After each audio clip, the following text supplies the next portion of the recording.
Welcome everybody. আজকে তোমাদের যে ক্লাসটা করাতে চলেছি, ক্লাস 9-এ অল অ্যাবাউট এ ডগ এর অ্যাক্টিভিটি। তো তোমাদের যে অল অ্যাবাউট এ ডগের যে টেক্সট, সেটা তোমাদেরকে আমি অলরেডি দিয়েছি। তোমরা হয়তো ফলো করেছো, নাহলে অবশ্যই ফলো করবে।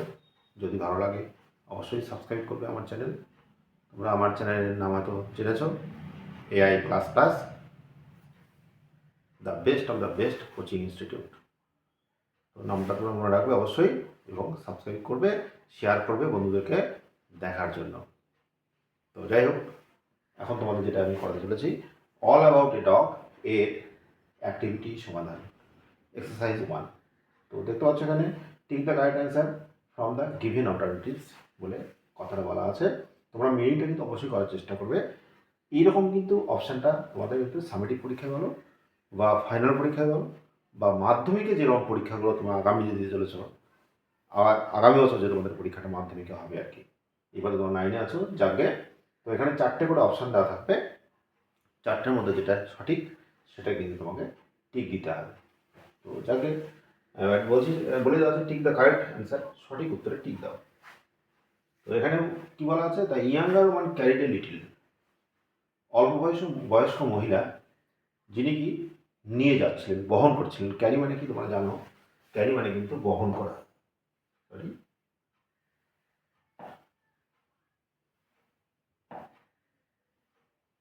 এটা মানে কি, এটা মানে হচ্ছে বহন করা। এই ক্যারি মানে হচ্ছে, এই ক্যারি হচ্ছে বহন করা, তোমরা জানো। এই ক্যারি মানে হচ্ছে বহন করা। তো এখানে কি দেখাচ্ছে, কি বহন করছিল তাহলে ওই অল্পবয়স্ক মহিলাটি? পেকিনিস ডগ, এই কুতকুতে চোখওয়ালা, পুঁথির মতো চোখওয়ালা দৃষ্টি সম্পূর্ণ মহিলাটি কিন্তু সঙ্গে পেকিনিস জাতীয় কুকুর বহন করছিলেন বাসে করে। তারপরে কি বলা আছে, তারপরে দেখো, the younger woman was suffering from. অল্পবয়স্ক মহিলা যে কষ্টে ভুগছিলেন, অর্থাৎ কোন অসুখে ভুগছিলেন, বা সাফারিং মানে জানো তোমরা, যন্ত্রণায় কষ্ট ভোগ করাকে বলা হচ্ছে সাফারিং। এটা পাস্ট কন্টিনিউয়াসে আছে। তোমরা অলরেডি জানো যে কিসের সাফারিং করছিল। উনি সাফারিং করছিলেন হচ্ছে কফ, কাশিতে। ইতিমধ্যেই ওনার কিন্তু কাশি ছিল। তারপরে বাসে যখন উনি যাচ্ছিলেন, তখন কিন্তু ভীষণ ঠান্ডা অলরেডি ছিল, মানে ঠান্ডা রাত ছিল। তোমরা দেখেছো, রাতটা ছিল কিন্তু একদম বাইটিং কোল্ডের রাত, হ্যাঁ, ফ্রিজিং নাইট বলতে পারো। তো যাকে পরে দেখো, the bell was pull by the. বেলটা টানা হয়েছিল কার দ্বারা? এটা প্যাসিভে আছে, দেখো তোমরা। The bell was pulled by, কার দ্বারা বেলটা টানা হয়েছিল, বা বেলটা টানা হয়েছিল যার দ্বারা, সে কে? অর্থাৎ কন্ডাক্টর। কন্ডাক্টর হচ্ছে বেলটা কিন্তু টান দিয়েছিল। কিসের বেল? বাসের যে বেলটা, বাসটাকে থামানোর জন্য বা বাসটা রানিং করার জন্য যিনি বেলটাকে কি করে, রিং করে, যে বাজায় দই টেনে। তো সে হচ্ছে কন্ডাক্টর। তারপর নেক্সট কি আছে দেখো তোমরা। নেক্সট আছে হচ্ছে, কি আছে next, the number of policemen to whom the women express. দেখো, এক্সপ্রেস হার অ্যাঙ্গার ওয়াজ।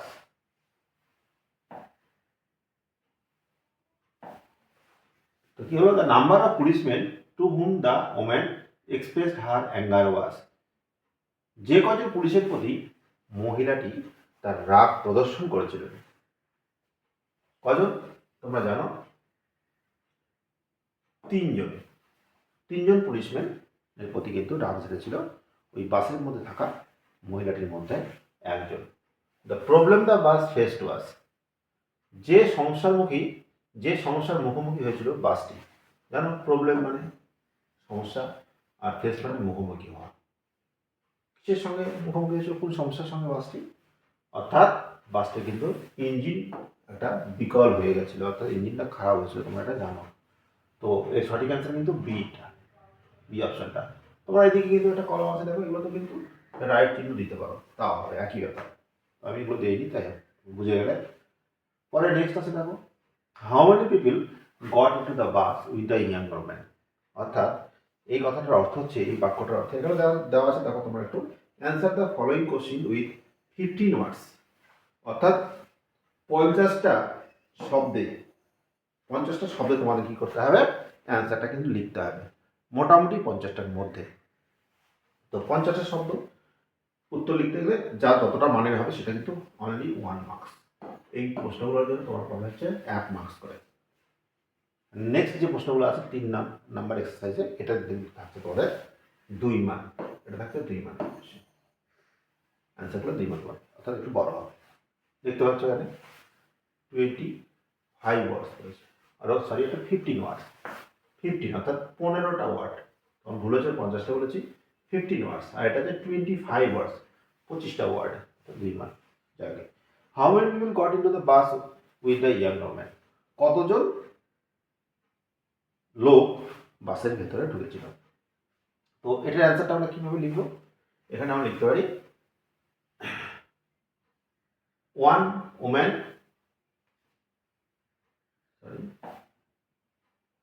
এটা হলে কী করতে হবে, এটা কিন্তু লেখা যেতে পারে 1 woman and a man got into the bus with the younger man.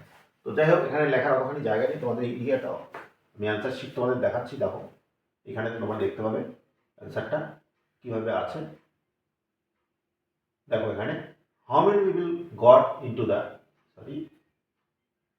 How many people goat into the bus with the younger woman. এখানে বলা আছে দেখো অ্যান্ড অ্যানাদার ওম্যান, অন্য একজন মহিলা, অ্যান্ড এ ম্যান, এবং একজন পুরুষ মানুষ। তাহলে একজন মহিলা আর একজন পুরুষ মানুষ, এ ম্যান মানে পুরুষ মানুষ, গট ইনটু দ্য বাস, বাসের ভিতরে প্রবেশ করেছিল। ইনটু মানে বাইরে থেকে ভেতরে, তখন বাসে ওঠে, উইথ দ্য ইয়াঙ্গার ম্যান। তাহলে দেখতে পাচ্ছ এখানে উইথ দ্য ইয়াঙ্গার ম্যান, এটা কমন আছে এই কথাটা, sorry with the younger man এই কথাটা কিন্তু কমন আছে, এটা এক মানে ছিল, হ্যাঁ। আর বাদ বাকিটা কি, বাদ বাকিটা জুড়ে হচ্ছে another woman and a man. তোমরা কিন্তু এখানে উপরে যদি চলে যাও টেক্সটে, তাহলে কিন্তু এখানে তোমরা দেখতে পাবে সবার উপরে কিন্তু দেওয়া আছে। দেখো তোমরা ভালো করে নজর দাও, এখানে কিন্তু আছে কতজন লোক বাসে প্রবেশ করেছিল। দেখো এখানে বলা আছে 2 woman and a man got into the বাস। তার মানে কি হলো, 2জন মহিলা বাসের মধ্যে কিন্তু প্রবেশ করেছিল। একজন ওই পুরুষ লোকটার সাথে উঠেছিল বাসের মধ্যে, আর একজন কুকুর নিয়ে উঠেছিল। তাহলে মহিলা হলো কজন, 2জন। সেটা এখানে কি বলা আছে, এখানে বলা আছে অ্যানাদার ওম্যান, একজন মহিলা, এবং একজন ম্যান মানে পুরুষ লোক উঠেছিল বাসের মধ্যে ওই অল্পবয়স্ক মহিলাটির সঙ্গে। এই কথাটা ওখানে বলা আছে। তো যাক, পরের ইয়েটা দেখো তোমরা, তাহলে উত্তরটা তোমরা বুঝতে পারলে। এখানে কথা থেকে হলো, এই লাইনটার উত্তর যদি কেউ লেখে, সরি কোথায় গেল, এখানে দেওয়া আছে এই যে 2 woman and a man, 2 woman and a man got into the bus, got into the bus, এদিকে আছে, এটা দেখা যাচ্ছে না,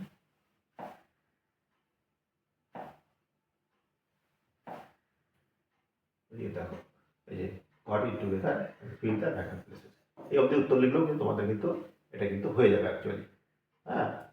তো যাই হোক, ভালো করে পরিষ্কার করে দিচ্ছি, তোমাদের একটু সুবিধা হবে।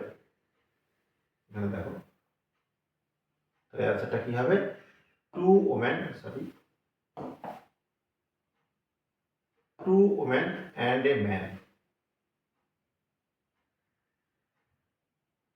Goat in together and fill the vacant places. এইটুকু অ্যান্সার যদি তোমরা লেখো, তাও কিন্তু অ্যান্সারটা কিন্তু তোমাদের হয়ে যাবে। তো যাকে এখানে দেখো, এখানে কি আছে, এখানে দেখাচ্ছে what was the কন্ডাক্টরস order to the younger man. বলছে কন্ডাক্টরের আদেশটা কি ছিল অল্প বয়স্ক মহিলার প্রতি। অল্প বয়স্ক যে মহিলা ছিলেন তার প্রতি কি আদেশ ছিল, কি হুকুম ছিল কন্ডাক্টরের। কন্ডাক্টর কি বলেছিল, কন্ডাক্টরস অর্ডার, দেখো কোশ্চিনটা তোমরা লিখতে পারবে এইভাবে। এখানে দেখো লেখা আছে কন্ডাক্টরস অর্ডার, লেখা যাচ্ছে না যদিও, কন্ডাক্টরস order to the younger woman ওয়াজ। আমরা কীভাবে লিখবো, আমরা এই পার্টটাকে লিখবো, লেখার পরে আমরা ওয়াজটাকে যুক্ত করবো, করে বাদ বাকিটা টেক্সট থেকে লিঙ্কটা নিয়ে নেবো। তো টেক্সটের এইটা কথা আছে দেখো, এখানে নিচে কিন্তু বলে you must take the dog out. এই কথাটা কি অ্যান্সারটা কিন্তু ঘুরে যাচ্ছে কিভাবে, conductor orders to the younger woman was that she had to take the dog on the top of the bus. এটা একটা অর্ডার যেমন হয়, উপরে যেতে বলেছিল, আবার বলেছিল কি দেখো এখানেও কিন্তু একটা অর্ডার আছে, হ্যাঁ, to take the dog out, এটাও কিন্তু অ্যান্সার কিন্তু হবে অ্যাকচুয়ালি। ওটাও আদেশ করেছিল উপরে চলে যেতে বলেছিল বাসে, আবার কিন্তু প্রথমত বলেছিল কি কি আদেশ করেছিল, ডগটাকে বাইরে নিয়ে যেতে। অর্থাৎ অ্যান্সারটা কি হবে, অ্যান্সারটা যদি এখানেই আমি লিখে দিই তাহলে এরকম হবে, দেখো তোমরা ওই অ্যান্সারটা একরকম, এটা একরকম।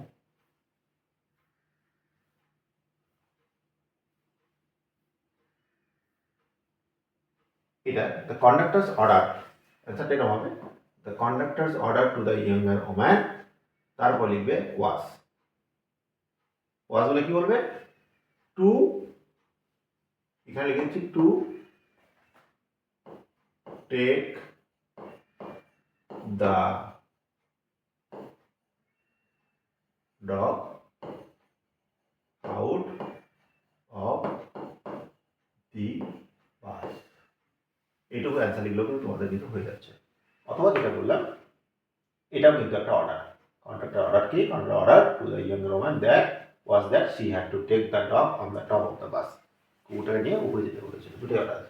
তো যাই হোক, দেখো আবার নিচে দেখো কি আছে, why did the conductor stand triumphant, বলছে কন্ডাক্টর কেন বিজয়ের মতো দাঁড়িয়েছিল যখন ওই মহিলাটি, অল্পবয়স্ক মহিলাটি কুকুরটাকে নিয়ে উপরে চলে গেল, বা বাসটা যখন ড্রাইভারকে বলে থামিয়ে দিল, তখন কিন্তু কি হলো, তখন কিন্তু কন্ডাক্টর কিন্তু ভাবছিল যে আমি জিতে গেছি। যে বিতর্কের সঙ্গে দুজন চলছিল, অর্থাৎ যাত্রী এবং কন্ডাক্টর, সেখানে যখন কন্ডাক্টর জিতে গেল, মানে মহিলাটিকে বাসের উপরে পাঠিয়ে দিল, বাধ্য করলো যেতে, তখন কিন্তু সেটি নিজেকে ভাবলো যে সে বিজয়ীর ভাব নিল। তো এটা এখানে বলা হচ্ছে দ্য কন্ডাক্টর স্টুড ট্রায়াম্ফ্যান্ট, দেখো এখানে ডিপ থাকার জন্য কিন্তু এখানে ডিপ থাকার জন্য স্ট্যান্ডটা কিন্তু স্টুড হয়ে যাচ্ছে। ঠিক এইখানে দেখো এই ডিপ থাকার জন্য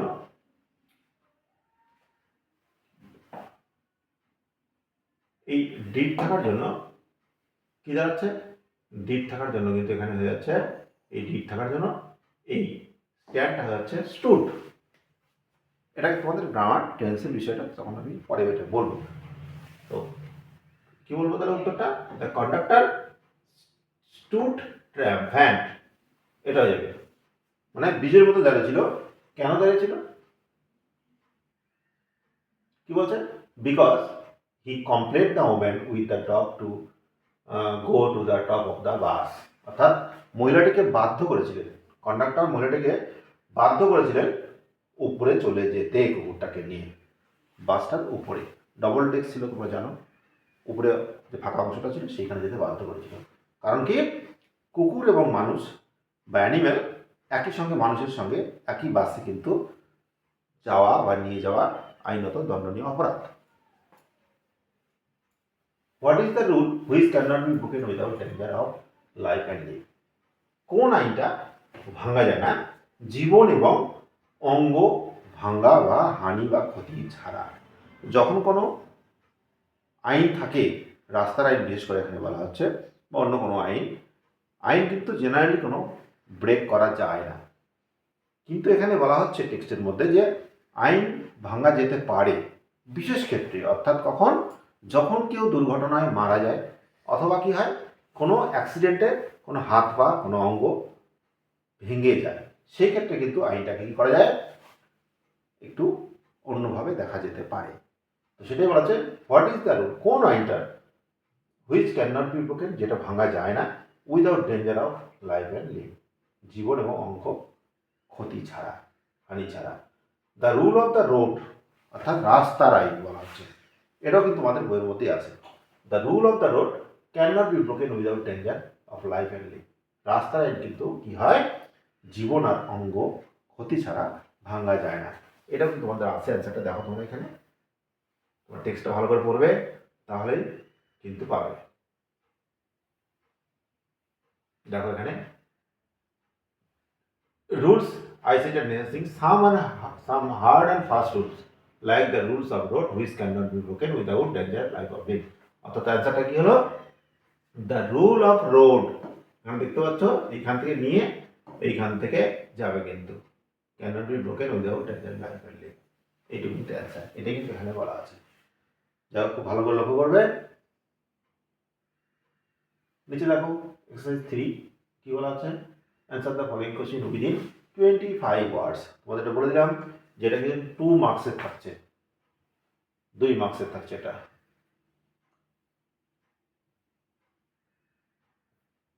দেখো তারপরে কি আছে এটা, when did the author feel that trouble was coming up? কখন লেখক বুঝতে পেরেছিলেন যে সমস্যা আসতে চলেছে? তোমরা জানো কন্ডাক্টর যখন ভাড়া সংগ্রহ করছিল তখন কিন্তু তার কি নজরটা কিন্তু কি হয়েছিল? Fail upon the I of the dog, অর্থাৎ কুকুরের চোখের উপরে গিয়ে পড়েছিল, অর্থাৎ কুকুরের উপর পড়েছিল। ফেল অফ দ্য ডগ, কার চোখ পড়েছিল? কন্ডাক্টরের চোখটা গিয়ে পড়েছিল কুকুরের উপরে। আর যেহেতু কুকুর মানুষের সঙ্গে একসঙ্গে নিয়ে যাওয়া যায় না, তাই কিন্তু সমস্যা আসতে চলেছে বলে ভেবেছিল কে? লেখক, অথর ভেবেছিল। তো সেটাই দেখো এখানে কি আছে, A woman got into the bus with her little beady-eyed Pekingese dog. একজন মহিলা কুতকুতে চোখওয়ালা লিটিল beady-eyed Pekingese dog, অর্থাৎ ছোট্ট কুতকুতে চোখওয়ালা একটি পেকিনিজ জাতীয় কুকুর, যার নাকটা কেমন হয়? ধ্যাপসা নাক, অর্থাৎ চাপা নাক, আর চোখগুলো থাকে কি পুঁথির মতো। সেই কুকুরের প্রতি কিন্তু নজরটা পড়েছিল, যে কুকুরটাকে মহিলা কি করেছিল? বাসের মধ্যে প্রবেশ করেছিলেন নিয়ে। When the conductor's eyes rested on the dog, যখন কন্ডাক্টরের দৃষ্টি গিয়ে পড়ল সেই কুকুরের প্রতি, অর্থাৎ এখানে অর্থ হচ্ছে when the conductor's eyes, অর্থাৎ কন্ডাক্টরের চোখ যখন রেস্টেড অন দ্য ডগ, কুকুরের উপরে গিয়ে পড়ল, the author felt that trouble was coming up. লেখক তখন ভাবলেন কি সমস্যাটা আসতে চলেছে, ঝামেলা একটা বাঁধবে, সেটাই লেখক কিন্তু এখানে মন্তব্য করেছিল। তারপরে দেখো কি আছে, mention 2 demands made by the passenger when the bus stopped. বলছে দুটো দাবি, প্যাসেঞ্জারের করা দুটো দাবি উল্লেখ করো হোয়েন দ্য বাস স্টপড, যখন বাসটা থেমেছিল। এটা অর্থ দিয়ে দেখো এখানে দেওয়া আছে। হ্যাঁ, যখন বাসটা থেমেছিল তখন কি প্যাসেঞ্জার দাবি করেছিল? দুটো দাবি, অনেকগুলো দাবি করেছিল, এখানে দুটো দাবির কথা উল্লেখ করো। বলছে মেনশন মানে উল্লেখ করো, 2 ডিমান্ডস মানে দুটো দাবি, মেড বাই দ্য প্যাসেঞ্জারদের দ্বারা উল্লেখিত দুটো দাবি উল্লেখ করো হোয়েন দ্য বাস স্টপ, মানে যখন বাসটা থেমে গেছিল। তাহলে দুটো দাবি কি তোমরা জানো? প্রথমত বলেছিল কি যে তাদের ভাড়াটা ফেরত দিতে হবে, আর ওখানে সারা ফেলে রাখতে পারবে না তাদেরকে, বাস যাবে না, বাসের ভাড়া ফেরত দিতে হবে, তারা অন্য বাসে চলে যাবে, কিন্তু তারা দেয়নি। সেটাই এখানে অ্যান্সারটাকে বোঝানো হচ্ছে। দেখো তাহলে কি আছে, হোয়েন দ্য বাস স্টপ, যখন বাস দাঁড়ালো, 2 demands made by the passengers আর, হ্যাঁ, যখন বাসটা দাঁড়ালো দুটো দাবি করা হয়েছিল যাত্রীদের দ্বারা। প্যাসিভ আছে তোমরা দেখে নাও, 2 demands made by the passengers, আর কি they wanted to call the police to lodge a complaint, to lodge a report against the bus conductor. অর্থাৎ তারা দাবি করেছিল, তারা এটা পুলিশকে জানাতে চেয়েছিল যে তারা একটা কমপ্লেন বা একটা রিপোর্ট কিন্তু তারা লিখবে, দেবে আর কি, এগেনস্ট দ্য বাস কন্ডাক্টরের বিরুদ্ধে, বিপক্ষে। আর একটা কি দাবি করেছিল, they wanted to make the conductor give their fares back, আর তারা চেয়েছিল কন্ডাক্টরের কাছে কি তাদের ভাড়াগুলো ফেরত দিয়ে দেওয়া, অর্থাৎ বাসের কন্ডাক্টর বা বাস ড্রাইভার তারা নিয়ে যাবে না যাত্রীদেরকে, প্যাসেঞ্জারকে, তাহলে ভাড়াটা অবশ্যই ফেরত দিতে হবে, এটাই দাবি করেছিল। তারপর কি আছে, how are rules of guidance to be observed, কিভাবে মানে পথ চলতির যে আইন কানুন, গাইডেন্সের যে নিয়ম কানুনগুলো কিভাবে সেটাকে দেখা উচিত। কি বলছেন, the rules of guidance are to be observe, এই গাইডেন্সের যে রুল, পথ নির্দেশের বা আইন মানার যে নিয়ম কানুন, সেটা কিভাবে দেখা উচিত, in the spirit and not in the letter. বলছে কি এটা কিন্তু মানে মনের দিক থেকে দেখা উচিত, এটা কখনোই কি letter for the comfort of the passenger, যাত্রীদের আরাম বা যাত্রীদের স্বস্তির কথা ভেবে কিন্তু আইন কানুনগুলোকে আমাদেরকে লক্ষ্য রাখা উচিত। কখনোই কিন্তু আইনটাকে অক্ষরে অক্ষরে পালন করার জন্য নয়। অর্থাৎ আইন যা আছে সেটা সবসময় আমরা মেনে চলবো না। এটা কি ছিল? এটা according to the view of the author, লেখকের মতো ছিল। আর সত্যি তো তাই। যে আইন মানুষের জন্য, সেই আইনটা যদি মানুষেরই কাজে না আসে, মানুষের সুবিধার কাজে না আসে, তো সেই আইনটা একটু হালকাভাবে দেখা যেতেই পারে, বা সেই আইনটাকে একটু চেঞ্জ করা যেতেই পারে, যাতে মানুষ সেখানে উপকৃত হয়। তো সেটাই বলা আছে, হ্যাঁ, নট ইন দ্য লেটার, মানে অক্ষরে অক্ষরে পালন করতে করা ঠিক নয়, for the comfort of the passenger, যাত্রীদের কথাটা, আরামের কথাটা মাথায় রেখে। One can use this common sense, লেখক বলেছিল কি একজনকে অবশ্যই সাধারণ জ্ঞানটা কাজে লাগানো উচিত, to observe the rule of the guidance, হ্যাঁ, যে গাইডেন্সের রুলটাকে পর্যবেক্ষণ করতে গেলে। যাই হোক, শেষই হয়ে গেছে, দেখো একটু একটু বাকি আছে। The following analyse the verb from which show that the person denoted by the subject does something, circle the verb from which show that something is done to the subject. অর্থাৎ এখানে কি বলা আছে? এখানে কিন্তু একটা মজার জিনিস বলা আছে, দেখো এখানে লিখেছি, তোমাদের করে দেওয়া আছে কিছুটা। Read the following sets of sentence, এখানে বলেছে। এখানে দেখো এগুলো কিন্তু সব প্যাসিভে আছে, সব প্যাসিভ ভয়েসে আছে বাক্যগুলো। তো তোমার বুঝতে হবে কীভাবে প্যাসিভ ভয়েস হয়েছে। দেখো এখানে you have kept the rules, have kept বলা আছে। তো এটা কি অ্যাক্টিভ ভয়েসে আছে। এটা কি হ্যাড ফুলড, এটাও অ্যাক্টিভ ভয়েসে আছে। এটা হচ্ছে পাস্ট ইনডিফিনিট টেন্সে আছে, এটা হচ্ছে past indefinite, sorry past perfect, এটা পাস্ট পারফেক্ট, পাস্ট পারফেক্ট, এটা আছে প্রেজেন্ট পারফেক্ট,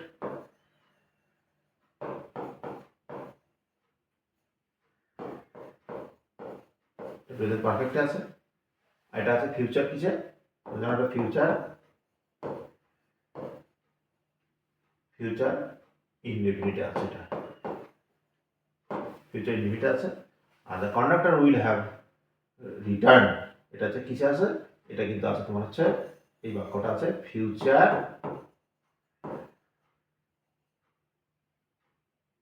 ফিউচার পারফেক্ট, এফিসিটি, এটা কিন্তু ফিউচার পারফেক্ট আছে,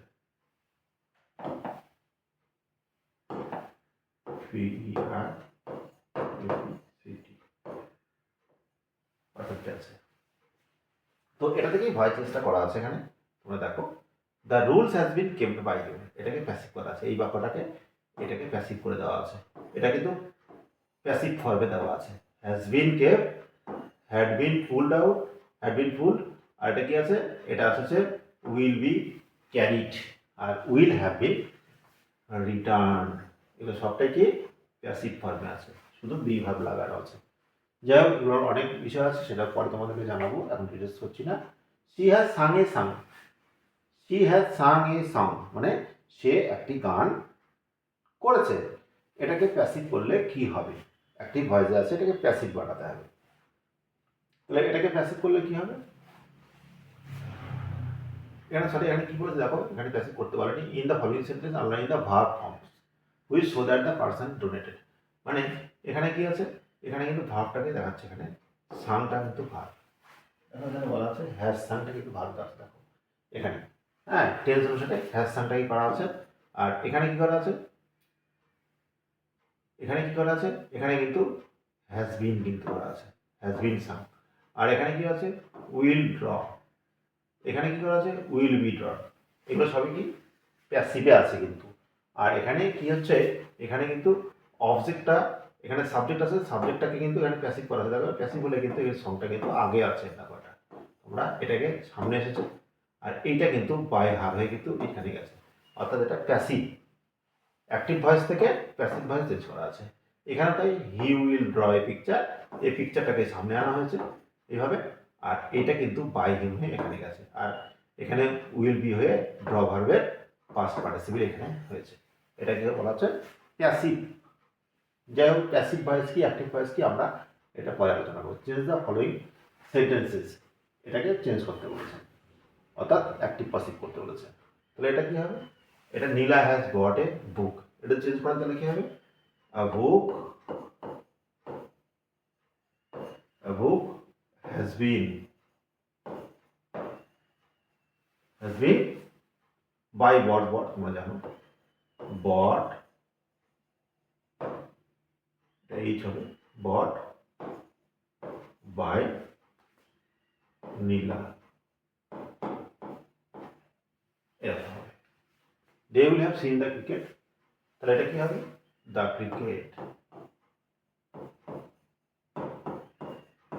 cricket will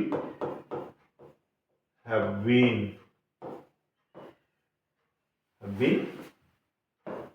seen by them, এরকম হবে কিন্তু। হ্যাঁ, তো দেখো একটু কালারটা চেঞ্জ করে দিই। ভোলা হ্যাড সিন এ টাইগার, এটা আছে ভোলা হ্যাড সিন এ টাইগার, তো ভোলা একটা বাঘ দেখেছিল, তো এটা করলে কি হবে? A tiger, tiger had been, কি হবে? হ্যাড বিন সিন বাই ভোলা, এরকম হয়। The nurse will attend the patient, এটা করলে কি হবে? The patient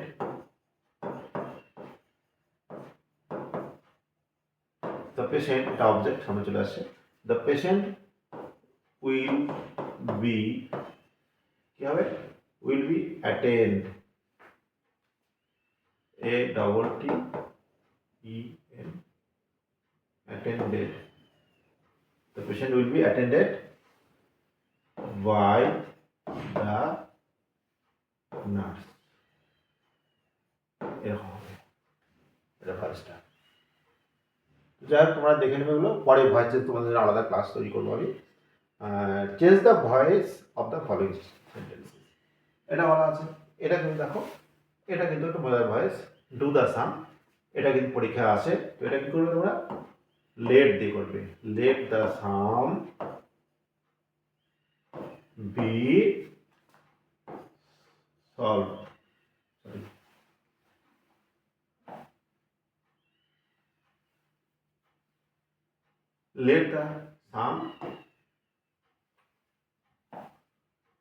let the sum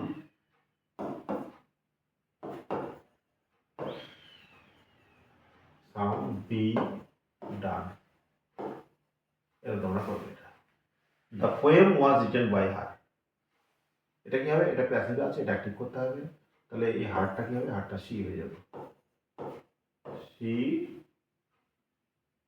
কি হবে? এটা পাস্ট টেন্সে, she রোট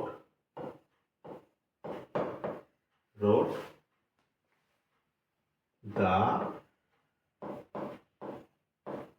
poem, open the door, এটা তোমরা করতে পারো লেট দিয়ে, let the door be opened, let the door be open, এটা হতে পারে the man is known to me, এটা কিন্তু ভালোভাবে চেঞ্জ। এটা কি করতে হবে? এটা কিন্তু প্যাসিভে আছে, এটা অ্যাক্টিভ করতে হবে। মিটাকে তোমরা কি বানাবে? মিটা কিন্তু আই করবে, তাহলে এটা প্রেজেন্ট ইনডিফিনিট আছে বা সিম্পল প্রেজেন্টে আছে, তাহলে আমরা কি করবো? এটা আই অ্যাম, সরি এটা ভুল হলো,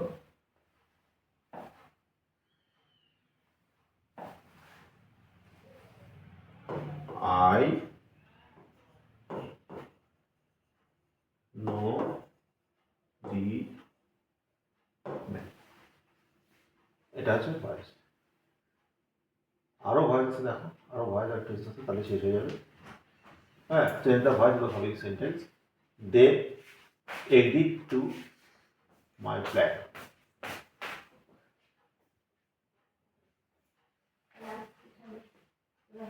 তাহলে এখানে কি হবে? এখানে my plan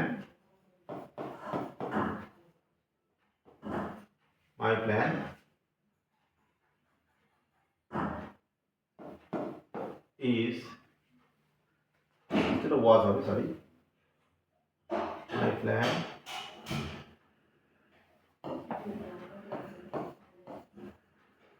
was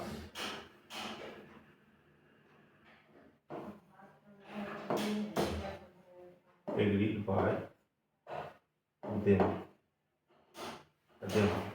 My brother had lost my favorite pen. এটা কি হবে?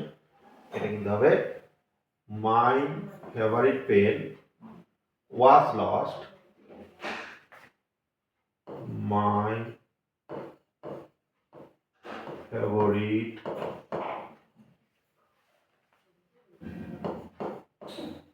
pen was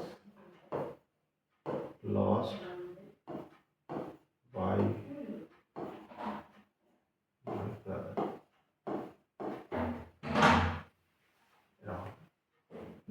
Titli is looking for her was. এটা কি হবে? এটা তোমরা করতে পারবে her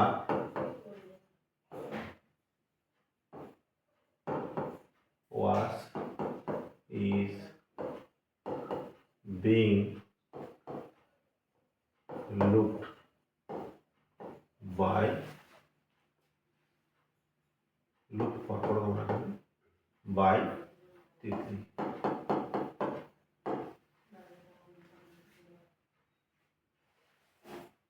এটা একটু দেখো, এটা হলে শেষ হয়ে যাচ্ছে তোমাদের কাজ আজকের মতো। কি আছে এটা? It has been raining since morning. এটা হবে এটা প্রেজেন্ট পারফেক্ট কন্টিনিউয়াস টেন্স। আর বি নাম্বারটা কি হবে? বি নাম্বারটা হবে last Sunday went to the zoo. চিড়িয়াখানায় গিয়েছিলাম, গত রবিবারে চিড়িয়াখানায় গিয়েছিলাম। I will be in class 10 next year. আমরা যারা 9-এ পড়ো তারা কতটা সামনের বছর কী হবে? সামনে তারা ক্লাস 10-এ উঠবে। রিনা ঠিক আছে, রিনা হ্যাভ রিচড।